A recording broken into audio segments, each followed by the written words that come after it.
É lógico que, por exemplo, assim que aconteceu o problema agora, a equipe fica em pânico, né? É uma crise, faz, travou, e agora? Como é que vai sair o pedido? Manter a calma e saber que sempre vai ter alguma saída. Essa conversa sobre como foi a ideia do documentário, como foi o passo a passo, quais foram as técnicas utilizadas, vai ter que sair alguns segredos aqui, né? Afeto é você ser afetado de alguma forma por aquilo, né? A gente pensar uma experiência estética. E isso foi o que me chamou para querer fazer o documentário. Vamos contar aqui pra turma como é que foi essa ideia e toda essa montagem, né? Fala galera, vídeo começando um pouquinho diferente hoje aqui. Eu tô indo buscar Igor aqui no Recanto do Picuí, pra gente ir lá na selva. Que no vídeo anterior ele falou que a gente ia fazer um vídeo falando sobre o documentário, A Rota da Carne de Sol, que a gente gravou. E aí a gente vai comentar sobre produção, fazer um react e tudo mais. Então a gente tá chegando aqui no Recanto do Picuí pra buscar Igor e ir lá pra selva fazer esse vídeo. Vamos lá.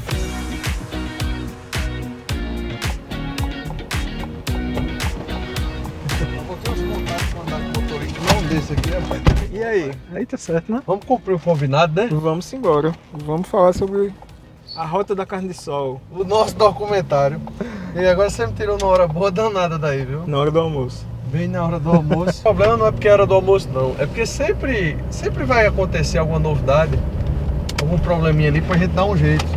E agora, na hora que eu tava saindo, exatamente agora, o nosso sistema que a gente utiliza para comando ali dos garçons, pra gente fazer a comanda digital direto da mesa, agilizar o atendimento, tudo, tá passando por uma atualização, bem nesse horário, e aí não tá funcionando. E aí a gente tem que voltar à moda antiga ou traçar o plano B para a operação não parar, né? E aí por isso eu defendo demais essa tese de você ter uma segunda opção. Porque imagina, vamos fechar porque o sistema não está funcionando, não tem essa opção. E aí a gente já tinha um outro planejamento, a galera já tinha, só que fazia tempo que a gente tinha acontecido uma situação dessa e eles não estavam lembrando o que fazer. Aí deu tempo eu dizer, não, o caminho é esse aqui, pode startar por esse aqui e vai. A operação não vai parar, a gente vai trabalhar com a segunda opção que funcione. Mas como a gente não acontece essas crises, aí eles não lembraram. Mas deu certo, tô aqui. Vamos falar da Rota da Carne de Sol, né? Vamos. Mas antes deixa eu fazer uma pergunta. Você tá saindo no meio de uma crise, entre aspas, Isso.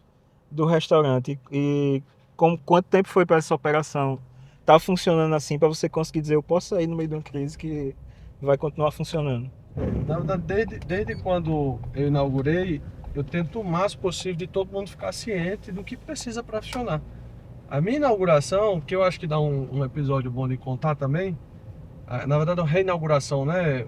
O restaurante passou um tempo fechado, eu reestruturei e reabri. A minha inauguração ela aconteceu quase sem minha presença, porque eu tive que ir a Bananeiras, também reinaugurar o restaurante do meu pai.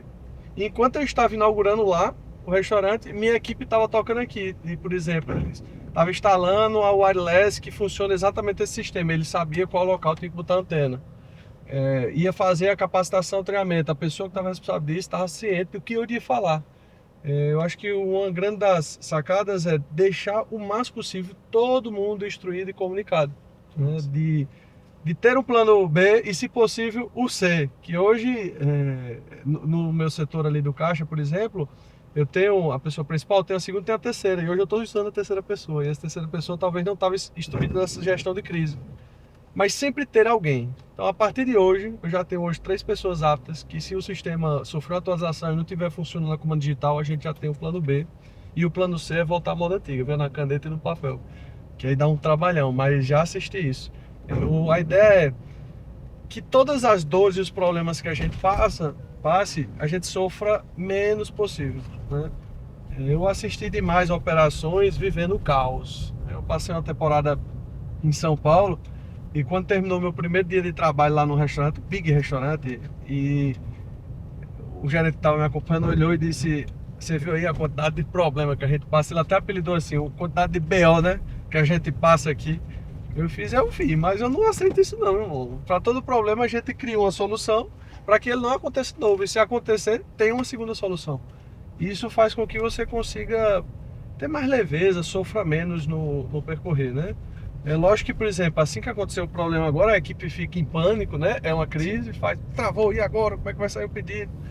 Manter a calma e saber que sempre vai ter alguma saída. Você tem que ter uma visão muito ampla para conseguir ver os caminhos. E E a eu acho... ideia é essa, né? Porque vai ter, amanhã vai ter uma outra coisa. A gente eu até brinquei hoje de manhã, mandei um áudio de manhã pro meu pai. Aí eu disse, pai, estamos começando aqui mais um dia abençoado. Já escolhi os 3 leões de hoje para derrubar. Aí ele disse, os leão e os filhotes, porque venham juntos, né? E faz parte do dia a dia aí e entender que vai um de cada vez. Escolhe o de hoje, resolve, vamos pro próximo. Gostar do que faz que a gente tenha mais leveza com isso, né? Acho que isso é viver, né? Vai ter o... Acho que o percalços é que faz a gente se movimentar para fazer o melhor possível, fazer diferente e para brigar de viver, né? Fica muito mais prático, e aí vai minha sugestão, de você sempre olhar pelo lado positivo. Porque olhar pelo lado negativo só vai lhe desanimar, não vai resolver, né? Então, se mudou para cá, tem algum motivo e vamos pelo esse lado que mudou mesmo. Chegamos na selva. Chegamos. Rapaz, vamos conhecer aqui da onde foi montada toda essa ideia, estruturado e lançado o documentário. Então simbora. Obrigado por me receber aqui, né, meu irmão? Não, sempre uma honra. Vamos lá, levar a turma aqui. Olha quem chegou aí, Enes. A gente trouxe o Alain Mangabeira, diretor aí do nosso documentário, para participar aí desse bate-papo. Vamos contar aqui para a turma como é que foi essa ideia e toda essa montagem, né? Ainda ganhou um almoço. Rapaz, vamos deixar você sem almoçar, não. Almoço e o novo padrão do boné. Opa. Novo padrão. Eu trouxe para você também, viu, Enes? Você sabe que eu não chego sem presente, né? Vamos entrando? Calma.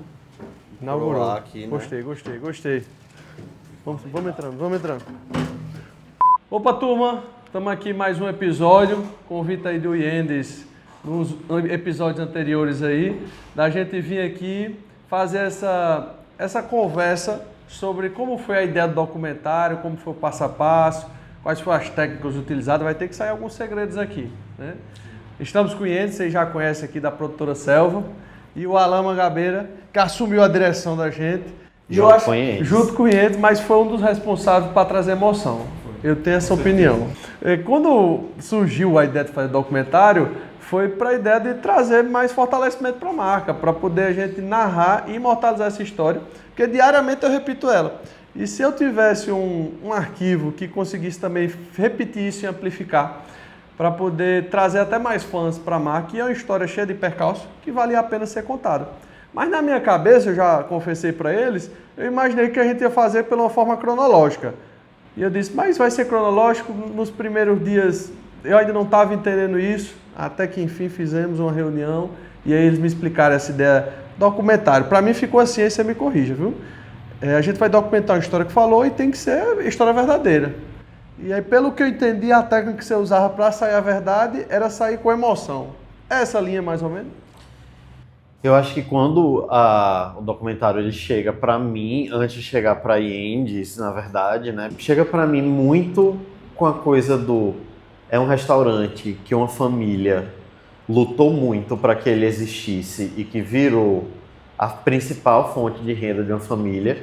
Me tocou muito. Então, eu fiquei muito apegado mesmo a essa história familiar, tanto é que eu sou muito apegado ainda a seu pai, a você, ao Recanto do Picuí, de um modo geral, a Picuí, assim. Acaba a gente se envolvendo demais. Tudo mexeu muito, assim. Esse envolvimento, muita gente na indústria acha ruim ou menospreza, porque acha que vai trazer, vai quebrar uma linha. Sabe a coisa do psicólogo que não pode ter aquilo? Minha psicóloga diz o contrário, por exemplo. Há pacientes que é preciso ter isso. Não, eu sou dos que diz que não tem receita, mas essa parte que eu utilizo a palavra relacionamento, lá no restaurante a gente usa demais isso. Acho que no episódio anterior até comentei algo sobre. Eu dou valor sempre existir, porque é diferente. Você vai fazer um trabalho e você nem sabe um pouco o que aquela pessoa passou, o que ela viveu, e aí depois você vai fazer esse trabalho sabendo e entendendo um pouco sobre a história da pessoa, a entrega é diferente. Então eu acho que tem que ter relacionamento, eu acho que sim, não intitulando como receita. Você também teve essa visão, tipo, no início nós iríamos por esse caminho, como eu tive falando da questão cronológica, e depois para mim virou realmente um documentário, e foi documentado pela essa palavra que ele usou, que eu achei melhor do que emoção, que é o afeto. Quem extraiu a verdade. Mas você tinha visualizado que seria esse caminho ou você já sabia disso? Eu acho que a gente teve várias mudanças de rota durante o caminho. A rota da carne de sol teve a rota do documentário, tiveram várias rotas.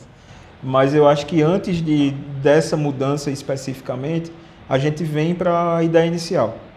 Contar uma história. Porque um dos objetivos do documentário também era esse reforço de marca, de posicionar o Recanto do Picuí nesse retorno e tudo mais. Então, eu acho que a gente vinha no equilíbrio ali, eu e a Alan, de tentar trazer, eu estou puxando um pouco, vamos mostrar a marca, vamos fortalecer a marca, essa parte institucional. E a Alan puxava o outro lado, o emocional. Mas, de toda forma, como você falou também, eu não acredito numa parada que vai ser 100% institucional quando a gente está falando de documentar uma história. Então, essa imersão, esse envolvimento tem que ter.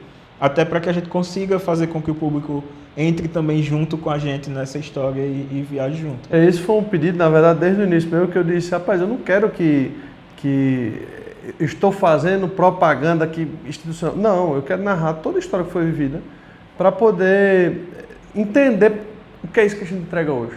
Né? E eu confesso que, na verdade, quem mais recebeu benefício com isso foi eu.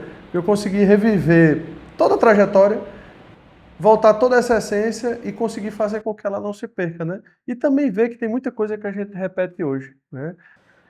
E eu, como pesquisador de fãs, que entra a coisa do afeto, e afeto nem sempre, não necessariamente é uma coisa boa ou ruim, ou necessariamente é o riso, é o grito. Não, afeto é você ser afetado de alguma forma por aquilo, né? A gente pensar uma experiência estética.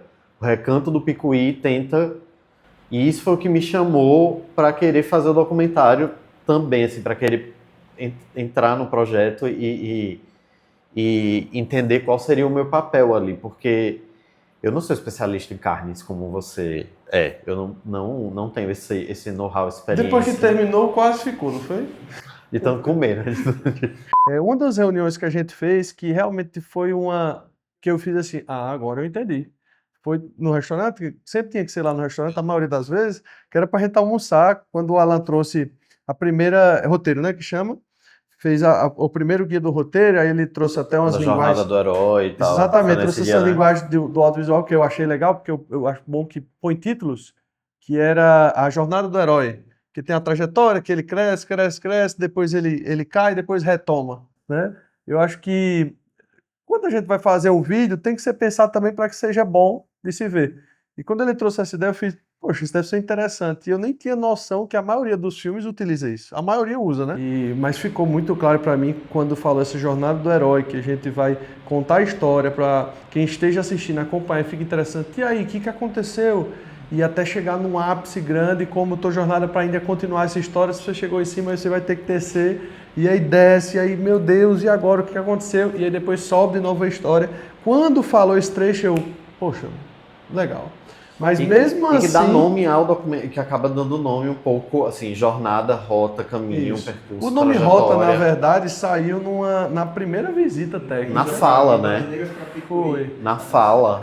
A turma é muito organizada aqui, a gente, antes de gravar, ia fazer a visita para entender o que ia precisar. E aí, uma dessas viagens, que foi eu, meu pai e os dois e Fabrício, né, Fabrício? Lembrei dessa vez. Que eu não lembrei que Fabrício tinha ido, não. Ficou brava ela, viu? Foi. E aí nessa viagem, meu pai estava contando sobre a necessidade de comprar carne numa cidade próxima de Picuí, porque a carne de Picuí estava ficando pouca para sustentar a necessidade dos restaurantes. E aí ele tinha que se fazer uma rota para poder pegar essa carne de sol. Quando ele falou rota da carne de sol, peraí. E aí a gente amplificou esse nome da rota, não a rota física da estrada mesmo para ir pregar. Mas uma metáfora. Mas a metáfora de tipo, o animal vivo se transformar numa carne natura, que se transformou na carne de sol, que chegou no restaurante, que a gente assou, que chegou na boca do cliente. Então existe todo um trajeto e uma história no meio desse trajeto para contar. Porque o que a sua avó fez foi traçar uma rota. E retraçar e recalcular rotas. E aí a Janet Murray traz a coisa de a história ela só está contada quando ela está talhada num pedaço de pedra. E que história hoje está talhada num pedaço de pedra? Eu, na verdade, consideraria, inclusive, que o lançamento do documentário, que em alguns momentos eu até falo que foi divisor de águas, ia ser e agora foi divisor de águas, não só para o Alexandre, mas para quem assiste ele, eu tenho certeza disso. É uma nova rota que está sendo traçada. Sim. Entendeu? E entenda não só traçar a rota, como você mudar. Não, a gente está continuando uma nova rota daqui. Quando finalizou as gravações, que foi muito bom, eu fiquei feliz em ter vindo, até me intitularam como assistente de direção. Eu acho que foi para me agradar, viu?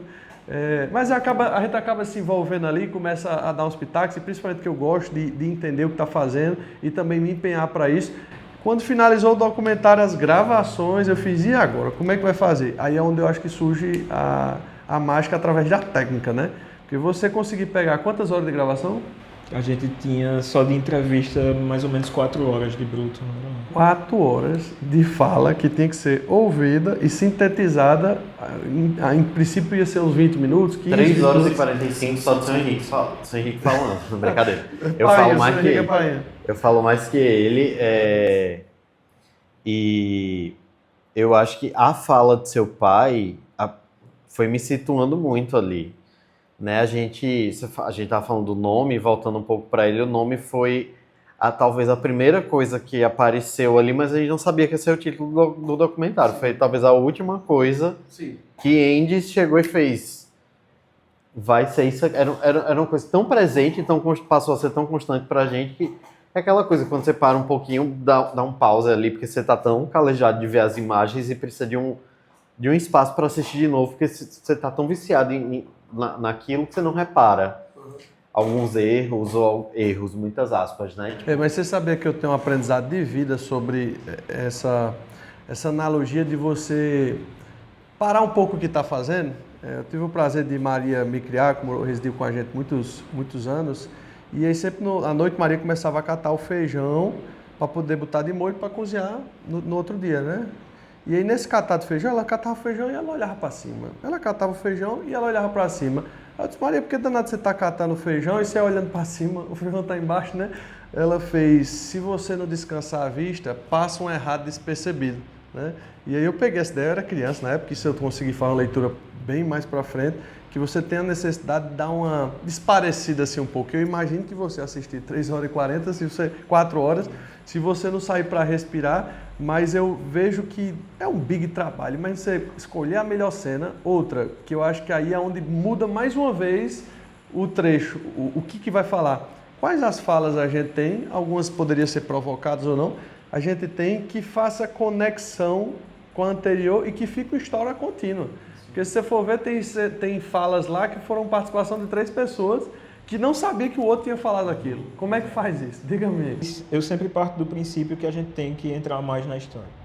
Então, eu digo, vamos fazer uma visita técnica, porque o objetivo da visita técnica principal é analisar locações, estudar fotografia, horários e tudo mais. Mas, nesse caso, a visita técnica da gente era para entrevista. Era fazer essa viagem, essa rota. Era chegar lá. Tinha essa intenção? Tinha. Fazer essa rota até Picuí. É porque, na verdade, uma viagem de carro com a gente é conversando Exatamente. mesmo. Exatamente. Normal. Exatamente. E aí a gente chega em Bananeiras, conhece o seu Henrique e vai para Picuí. Então, esse envolvimento que começou ali já foi moldando na cabeça da gente o que é que a gente imaginava. A partir dali a gente vai para a prática, dizer assim, ó, quem são os personagens? Quem é que a gente vai entrevistar? É esse. Essa pessoa vai falar sobre isso, essa sobre aquilo. Monta-se um roteiro. Mas é um documentário.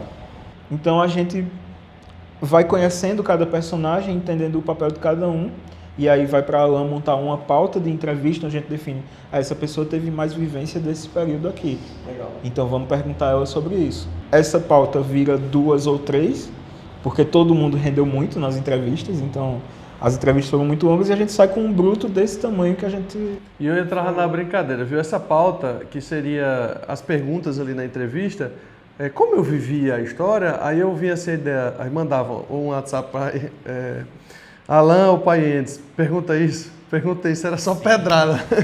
Porque como eu tinha convivido, eu sabia a emoção, o sentimento que o personagem estava sendo entrevistado ali poderia ter com aquela pergunta. Quando você estava brincando no começo, dizendo, me botaram como assistente para me agradar, você mesmo descreveu todo o seu processo não todo, uma parte do seu processo de assistência ali na coisa. Não era só um consultor que a gente estava consultando, porque acho que uma preocupação que eles traziam muito, sempre lembrando ali, estamos fazendo um documentário, a gente não está fazendo um filme de ficção, a gente está fazendo um filme sobre vida real e não é uma adaptação. E aí há uma preocupação em entender se aquela história é verdade, porque a gente não conhece aquela história, muitas vezes. Às vezes tem assuntos que são da cultura popular e às vezes a gente acaba conhecendo, mas é uma visão muito específica. E a preocupação é para que saia um bom material. E para que ele seja fiel com ele próprio, né? E aí, por isso, eu acho que é interessante o que você apontou de muitas pessoas, muitos entrevistados, muitos personagens do nosso documentário, eles falarem coisas parecidas. Se a gente, tipo assim, tinha várias formas da gente fazer essa montagem que Endes foi fazendo aqui, porque eu fiz uma decupagem, mas eu não fiz a montagem final ali da coisa. Por mim, por exemplo, teria a versão... Dá pra fazer várias versões, assim. Dá pra fazer uma versão mais emocionada, dá pra fazer uma versão mais seca, dá pra fazer uma versão mais institucional ainda, dá pra fazer uma versão mais... Enfim, mas a gente precisa fazer escolhas. Editar é fazer escolha. É você realmente dizer assim, não, eu não vou com nenhuma dessas outras 30 blusas que eu tenho no armário hoje. Vai ser essa aqui e vai ser ela. Mas é um big do trabalhão, porque se a gente for montar as camadas, era para entender o trabalhão que era para sair uma grande produção dessa, que inclusive veio gente no meu direct perguntar, rapaz, isso é direção sua, foi roteiro seu? Eu disse, rapaz, não tinha dado nem 10% disso se fosse não. Mas teve a sua assistência. Não, 10%. A vontade teve. Mas eu vou trazer aqui uma situação que teve lá no documentário, eu acho que eu não comentei com você não. Tivemos inúmeras situações. No lançamento, a gente lançou no cinema. Tivemos até que passar 2 sessões, porque a sala era grandona, mas não coube, fizemos 2 sessões para que todo mundo conseguisse assistir de primeira mão nessa experiência de telão, de som. E a primeira hora que eu vi que funcionou é quando, usando uma palavra sua, né, a experiência coletiva ali estava na mesma vibração. Quando eu estava emocionado, todo mundo ficava tenso. Quando era para rir, ria. Puxaram até palmas, bem numa hora que eu queria que puxasse mesmo. E quando terminou, tinha uma pessoa ao meu lado, que por sinal era próximo ali de mim, era vegetariano, chorando. E ela disse, e eu nem como carne de sol. Eu disse, rapaz, se envolveu muito, viu? Porque ela nem gosta, ela diz, eu não gosto de animal morto. E ela se emocionou com isso. Eu queria, inclusive, ver se a gente passava. Não vamos passar no documentário, porque tem onde ele assistir, senão vai dar 1 hora esse vídeo, viu, Fabrício? Mas eu queria botar uns tops aqui, porque teve uma vez que eu assisti com o Endes, na verdade, até no dia final, um dia antes da gente lançar, a gente estava lá testando o cinema para ver se a qualidade estava boa, tudo certinho, e ele, putz, tem mais 3 coisas para fazer. Eu fiz, não, tá bom, você não disse que já trancou isso, tá bom. Ele fez, não, essa busca pela entrega, de entregar o melhor possível, estava bem linkada ali com a gente, e eu acho que essa repercussão está viralizada aí no YouTube, a gente nem esperava tudo isso. Talvez seja um dos motivos da gente estar trazendo mais conteúdo para cá. Mas eu queria dar o play aqui e a gente pegar algumas cenas e você até comentar assim como é que chega nisso e por que isso. Vamos então dar o play?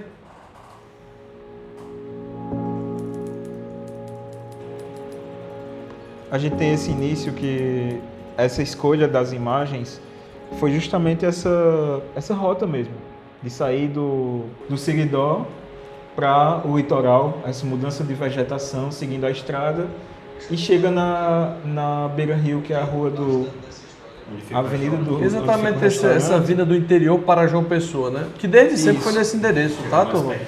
Chega. E a gente começa com o Igor, que foi uma emoção inesperada aí. Como é que... Por que essa cena?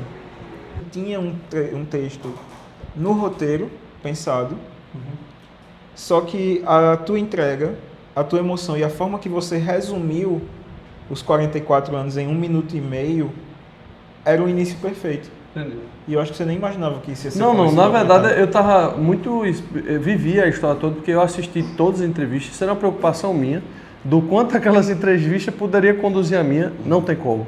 Depois que você começa a falar, e aí você tem que falar a sua fala, né? E ter assistido aquilo, ter vivido tudo aquilo, eu fiz, caramba, eu queria ter vivido todas essas etapas, né? Na minha cabeça, foi ter assistido tudo isso foi o que fez eu criar essa fala inicial. Mas a minha pergunta foi, como o cara vai começar chorando? Isso é um negócio errado, danado. O não tá chorando por quê, hein? Mas essa música, inclusive, ela é uma música que, assim, de quase que final de corrida, né? Assim, quando eu vi a primeira vez que essa música já tava. A primeira vez que sentei aqui nesse computador para fazer os cortes das entrevistas, que estavam gigantescas, Andy já tinha colocado essa musiquinha. E daí já dava um tom dessa... Não é nem uma largada, é uma chegada, né? Agora é engraçado, né? Até a música ali influencia de como eu estou recebendo essa fala. Com certeza. É bonito isso. E esse texto foi criado Até esse por boi Alan. chorou, é verdade? É verdade. Esse texto foi criado por Alan porque a gente precisava de uns conectivos na história para ir passando de uma fase para outra, de um tempo para outro. Então prestem atenção depois assistindo no YouTube nesse texto. E é engraçado que eu fiz ele no começo, tipo assim, 1 ano atrás. E aí quando eu fui reassistir, Foi vivida tudo aquilo. eu fiz... encaixou tudo, né? A necessidade, exatamente, porque muita gente falando tinha que conectar uma para outra. A gente não sabia como é Esse que é. texto também foi criado porque meio que cria-se uns capítulos, né? De, por exemplo, tem que ter uma apresentação de Picuí tem que ter uma apresentação dos meus avós, a vinda para João Pessoa e é para poder finalizar no restaurante. Então, tem esses capítulos assim, Eu né? acho que, né, para poder ter esses conectivos, como o Yantes falou, mas também para a gente, quando está muito, às vezes, perdido, que é para o público que está em casa, que não é de comunicação, quando a gente está na vida, às vezes, meio agoniado, etc., a gente vai ali, precisa se reconectar consigo mesmo, dar uma pausa, né, etc., a gente volta para... Eu oriento TCCs, trabalho com colunas de curso, né, sou professor. Então, vamos voltar para o pré-projeto, vamos voltar para o roteiro, ler o que é que esse conectivo está dizendo aqui. E a gente segue, apresenta Picuí, que é o ponto de partida, né? A gente apresenta E aí, Picuí. uma das primeiras entrevistas, a primeira entrevista foi a de Painho lá, a gente foi na casa da nossa família. Eu acho que entrar nessa casa e ver essa casa do jeito que ela está hoje, eu que pesquiso experiência estética, mexe comigo, mexe com qualquer um entrar lá, mas a gente se preocupa, enquanto diretor também, em como a gente vai conseguir transmitir para quem está assistindo essa sensação, se ela não está sentindo o cheiro, se ela não está sentindo a sensação de estar ali, Foi né? muito Como é que bom, a gente inclusive, vai... para guiar a entrevista para ele, porque foi onde meu avô começou, a infância do meu avô foi lá, e foi um pontapé muito bom. Como também outro cenário lá de Picuí. Eu confesso que eu percebi que cada pessoa que assiste tem acessibilidade em algum momento, porque sempre eu gosto de ouvir. Eu primeiro agradeço que a pessoa assistiu, né? Porque o cara parar 32 minutos para ver uma história dessa, e aí eu disse, qual parte você sensibilizou? Porque para mim tem 8 picos assim de emoção lá, de quem assistir vai dar engasgo em algum deles, mas cada pessoa reage de uma forma diferente. Para mim, as duas maiores, que eu até comentei, que foi uma pergunta que eu botei, foi a de Painho na casa da família e a outra do mercado. E foram em Picuí ambas, né? Foram os 2 lugares que a gente fez entrevista na cidade de Picuí. O mercado público, que remete o início da história da gente de vendendo carne lá na pedra, que se chama pedra mesmo, né? E a casa dos meus familiares. Aí a gente segue, apresenta Picuí, ponto de partida, seu Henrique contando essa história lá, que ele viveu toda, e aí a gente começa a trazer os próximos personagens. E aí a gente chega em João Pessoa, que Picuí é o ponto de partida da história, mas o recanto do Picuí começa de fato em João Pessoa. E ao chegar em João Pessoa, a gente introduz Beethoven. Beethoven, meu primo. Isso, primo, que também faz parte da família da história do Picuí, mas como a gente falou, cada personagem traz alguma coisa, então Beethoven traz um olhar mais técnico de contar a história da carne de sol, fazendo esse link com a história do Recanto do Picuí, explicar o que é nessa carne fala de aí sol. que ele está falando exatamente da carne de sol, que aí na sequência o Painho faz aquele discurso bem bonito do respeito ali é um animal que estava vivo, né? Pesa historicamente na carne é você matar um animal, né? Seja uma galinha ou um animal de grande porte, um boi. Você tem que entender que é uma matéria de muito respeito, porque nós deixamos uma vida para nos nutrir. E aí a gente vai falando agora, não seguindo essa linha do tempo, mas de uma cena específica, que é sobre o processo da carne de sol dentro do restaurante. Essas cenas existem com esse propósito de mostrar também que existe um processo bem cuidado, que a carne tem uma procedência, que existe uma técnica, que existe uma qualidade e que existe dimensão também. Que o restaurante hoje está num ponto de de consumo de carne de sol altíssimo, então a gente foi para o fornecedor, mostrar de onde vem essa carne que hoje é consumida no restaurante agora, fazendo aquele contraponto. A gente está mostrando a história, está contando a história, mas ao mesmo tempo a gente está trazendo uma coisa isso é uma realidade que técnica. vinha já de muito para trás, eu já falei aqui também. Minha avó era Caxias demais na questão da qualidade, dela inspecionar peça a peça. E até hoje a gente continua isso, então a gente foi até a fazenda, fomos no frigorífico, para deixar bem claro dessa nossa preocupação de um desses pilares que a gente utiliza o nome sabor na verdade, mas é bem preocupado aí com essa questão de qualidade. E foi um dia bem legal esse aí. E aí a feita da carne de sol, pai, virando a carne de sol, a gente tem essa necessidade de vir aí para chegar na cura. Essa cena da lavada no leite, 3 pessoas me comentou sobre isso. Pronto. Isso aqui foi uma cena que não foi gravada dentro do planejamento. Foi diária extra. Foi diária extra.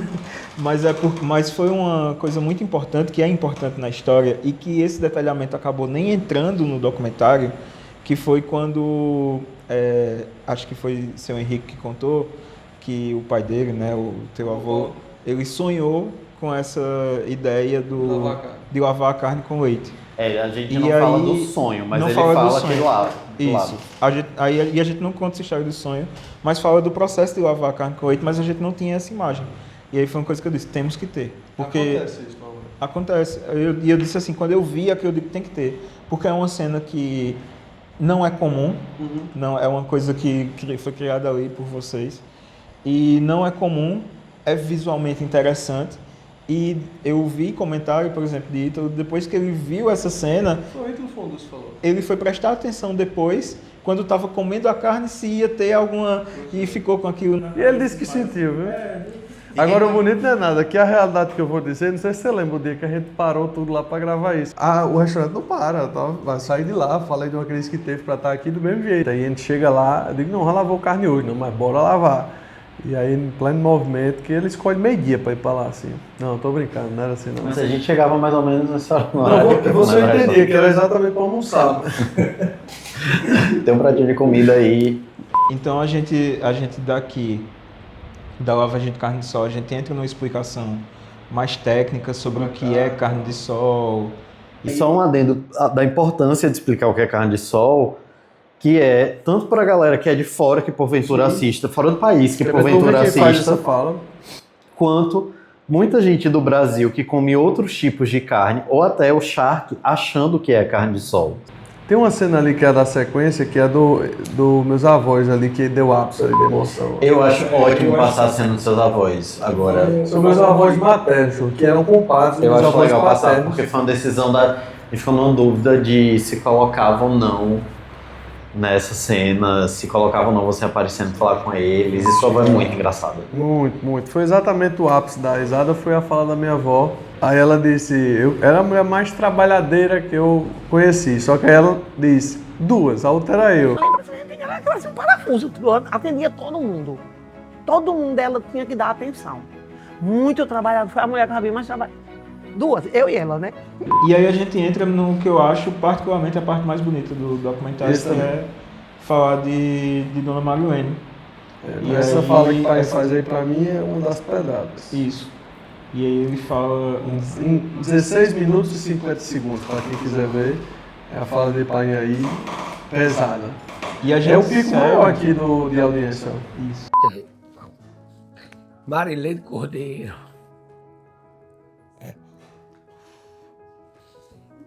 A estrela, Marilene Cordeiro, é a estrela do Recanto do Picuí. A logomarca do Recanto do Picuí era para ser o rosto da minha mãe. É uma história de real. É uma história real e com situações que todas as famílias podem ter vivido e acaba chacoalhando um pouco.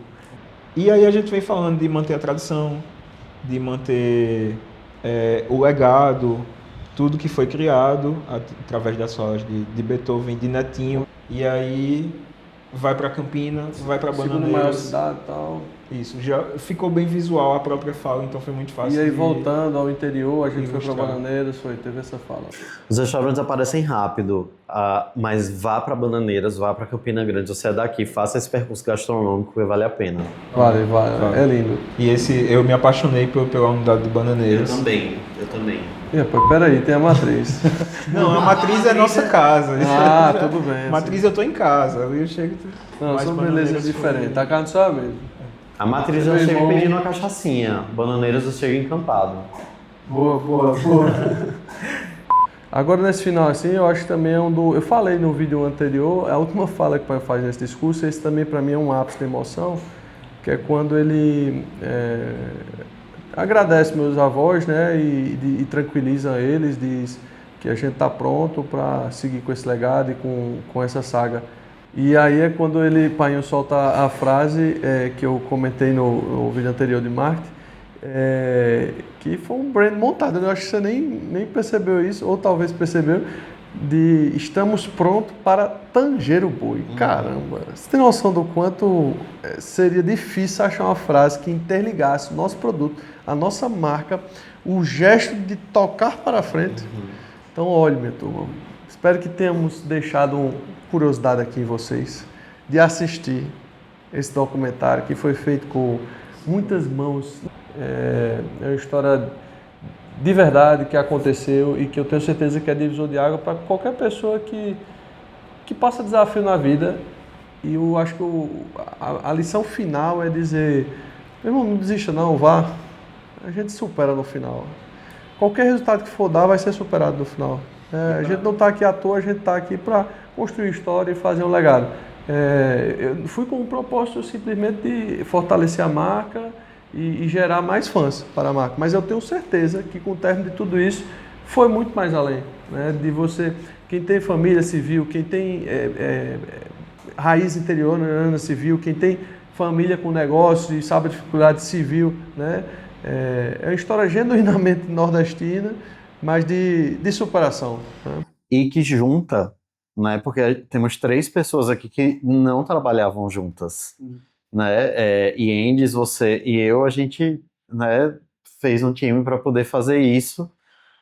E eu acho que é sobre juntar, a premissa da tua avó é sobre não ter medo de compartilhar, não ter medo de mostrar o fazer, como a gente está mostrando aqui os bastidores. Poderia ser só mais um trabalho, mas Não foi. não foi, e nunca é, na verdade, mas foi muito importante para a gente, enquanto Selva, Alan também, enquanto Selva também, né, Alan? Enquanto Esse documentário. pesquisador Enquanto e pesquisador. enquanto E aí- desbravar essa selva. Isso. E aí, não tem como não agradecer, assim, pela confiança depositada e pelo processo todo. E essa parceria que segue, que a gente tá aqui agora. Estamos juntos novamente e fizemos questão de mostrar aqui, porque muita gente vinha e perguntava, rapaz, conta mais, como é que foi?